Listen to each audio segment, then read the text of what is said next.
Hey everyone, I wanted to showcase a build I've been making for the past day. This was from Owen Tsung. That's his YouTube name. I'm not sure what his username was on the forums, but I saw this build with Kinetic bolts of fragmentation, where if you link it with returning proj supports, it'll like kind of ricochet back onto the projectile origin, and it can kind of like shotgun. So, oh, I can't actually showcase it. Well, you'll see in the map. Right now I have some pretty okay gear. I think all around this is probably around 10 divines, minus the headhunter, of course. But I'll take this off for the boss demonstration in a second. Most of my flat damage is coming from Replica High Resire. This is a new item that came out this patch that gives added lightning damage to wand attacks.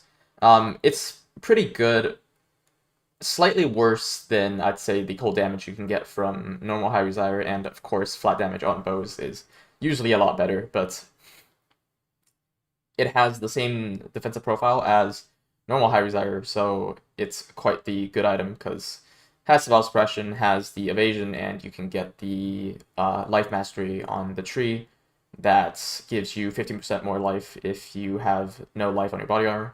I'm using two void batteries in conjunction with a +1 maximum power charge Wilma's, and of course we're taking a lot of power charge on the tree. This tree, again, comes from Owen Tsung. I'll link his YouTube channel down below. Essentially, you're just pathing towards the wand masteries over here and over here, and you take some power charge over here and over here. I don't have the Spectre annoyance yet, and I'll showcase this. Now, I have two Spectres. One of them is, I think... I'm not too sure, but it's this just the Argus Spectre. This was around 100C on trade. It gives constructs a lot of bonus damage, and totems are constructs, so I believe it should work.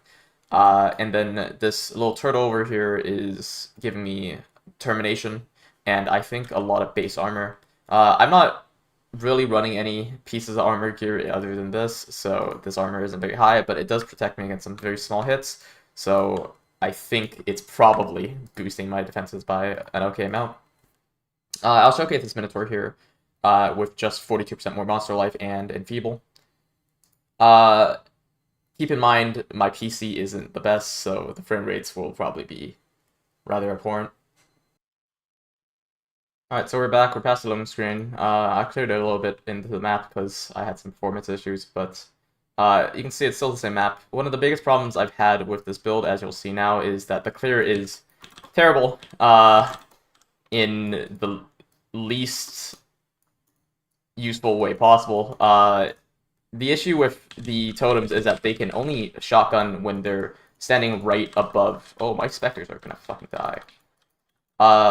Is that they can only shotgun once they're, like, right above the opponent. So, if the mob is even, like, slightly past in front of the mob, what happens is that you'll just run into the situation where maybe like two of the projectiles hit, and then the rest kind of like just vanish into thin air. It's especially troublesome when you're running into these like big packs in large corridors, like I am now, where you kind of have to just place it in front because, well, this build doesn't really have a lot of defenses past evasion, and so far, another huge problem is that your totem ballistas will die like really easily, and it's not like a regular totem playstyle where you can kind of just place them over on the side and let them do their thing. You have to be, you know, in the mass, right in front of them, trying to, you know, do big damage. I wouldn't be surprised if my specters die here, actually. To just some like random one shot. My gems aren't leveled very well. They're like pretty abhorrent, but I wanted to get this build going as soon as possible. Because honestly, my PC cannot run this, so I might really have to consider re-rolling soon. But oh no, I think he's fine. Application, nice. Okay, so yeah, Survivability-wise, both for the totems, the ballistas, the specters, the everything, it's not great. Everything dies, including the enemy. But you know, all my summons are very close to death at all times, and it's not very pretty. But if I can get some leech going, the ballista survivability is okay. If you look in the top left of the corner, you can kind of see the ballista count, and it's basically always hovering like at 1 fuck per second or some shit. And summoning them isn't especially easy with the mana pool I have. I did take ED to try to smooth it over, but I am using a Wilma's with Ancestral Bond, which means I don't have any leech, and the fact that these totems die so often is quite troubling in many sorts of ways. I'll pop Full Grace here, and should be okay. The only real way I'm able to map in T16s right now is with the Headhunter buffs for survivability, which, you know, if that's not a sign of a pretty terrible build, I don't know what is, but what can you do?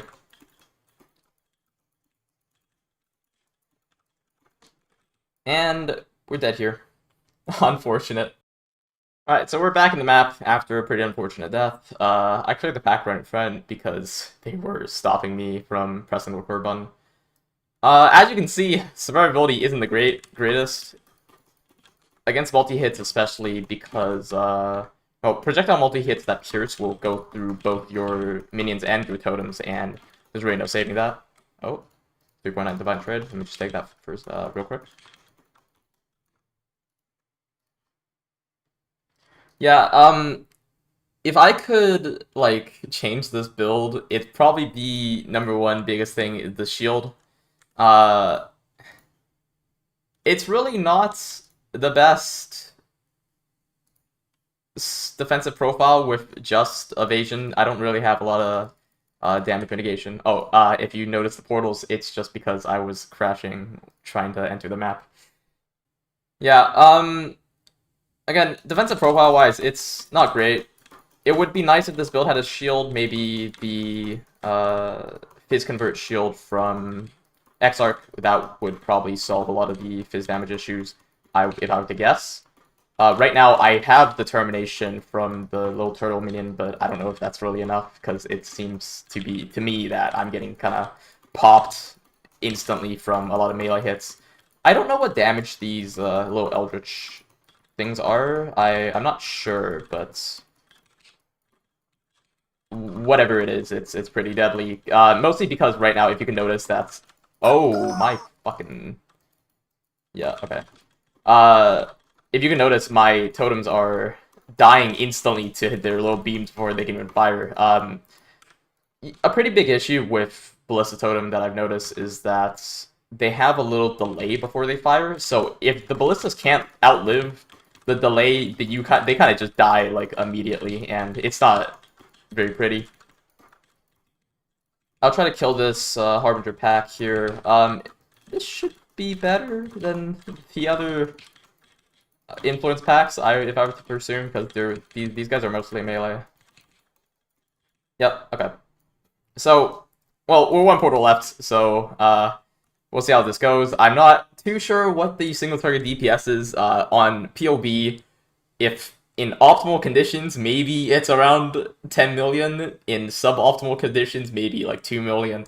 I doubt it's any lower than that, and the full maxed out POB that I've seen from the Owen Tsung guy I mentioned earlier was like 100 mil with everything up. I'll take off my Headhunter to reset my buffs, and we'll turn the aura back on, and we'll go inside and see what happens.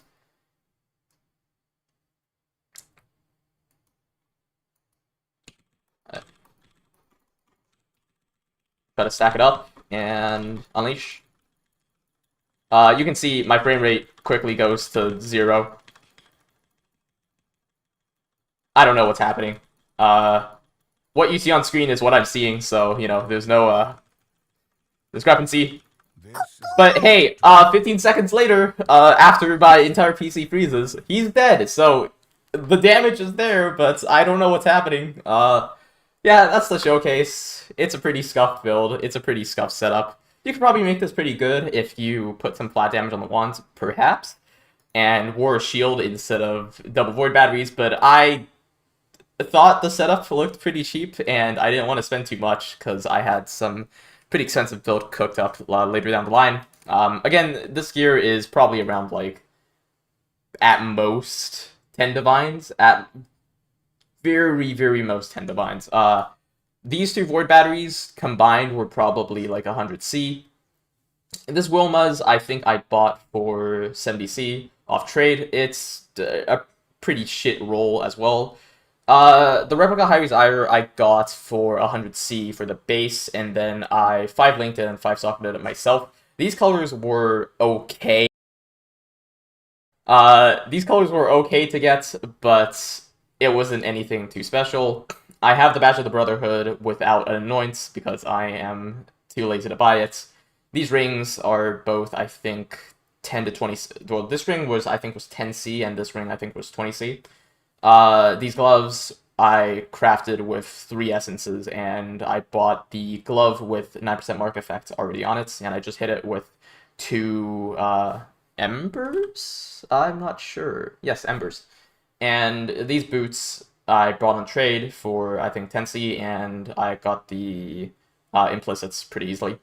Again, Headhunter, unnecessary for the build, but if you want it to have okay clear with this setup, probably necessary, but again, it doesn't really help a lot because I'm not doing a lot of things with the Headhunter buffs I'm getting, other than just being able to walk into the packs and throw down my ballistas. Ballista Totem is questionable. If I had to change this build, it's probably either be getting more defensive specters or maybe anointing Ironwood if I wasn't such a lazy bitch. And that'll be the build. Oh, I don't have any really jewels either. This is just for strength, and this is the Rain of Splinters, which is 6 divines, and again, combined around 10D, right, with all this gear and Rain of Splinters. Actually, I think I gave another divine answer before, but I'm not sure. You can see the budget on screen. Calculate it yourself. Smart people, surely. I'll see you guys later. Bye-bye.